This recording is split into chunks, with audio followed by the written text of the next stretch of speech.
হঠাৎ আপনাকে এক ডাক্তার রিপোর্ট দিয়ে বলল আপনি মাত্র ৩০ দিন বাঁচবেন, আপনার ক্যান্সার হয়েছে, এখন আপনার শেষ স্টেজ যাচ্ছে। এটা শুধু আপনিই জানেন, আপনার পরিবার কিংবা বন্ধুবান্ধবরা কেউ জানে না। এখন এই রিপোর্ট পাওয়ার পরে আপনি বাসায় গেলেন। প্রতিদিনের মতো আজকেও আপনার বাবা আপনাকে বকাঝকা শুরু করলো, তোকে দিয়ে কিচ্ছু হবে না, সারাদিন কোথায় থাকিস তুই, অকাজের ছেলে, ইত্যাদি ইত্যাদি। এই মধ্যবিত্তের বাবার যেমন হয় আর কি। তখন কি প্রতিদিনের মতো আজও আপনি তর্ক করা শুরু করবেন, নাকি প্রাণ ভরে বাবার বকাগুলো শেষবারের মতো আরেকবার শুনে নেবেন? হঠাৎ আপনার মা এসে আপনাকে বলল, নে বাবা ভাতটা খেয়ে নে।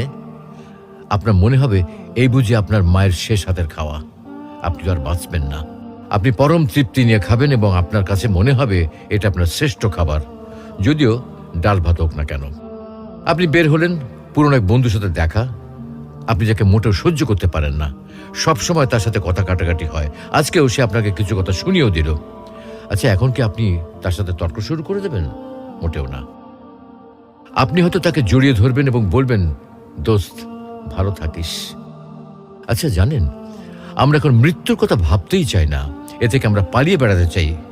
কিন্তু যদি আপনি ভাবেন যে আজই আপনার শেষ দিন, তাহলে দেখবেন সবকিছুই আপনার কাছে ভালো লাগছে। তাই ইগো ছেড়ে দিন, ইনশাল্লাহ আপনার মন ভালো হয়ে যাবে।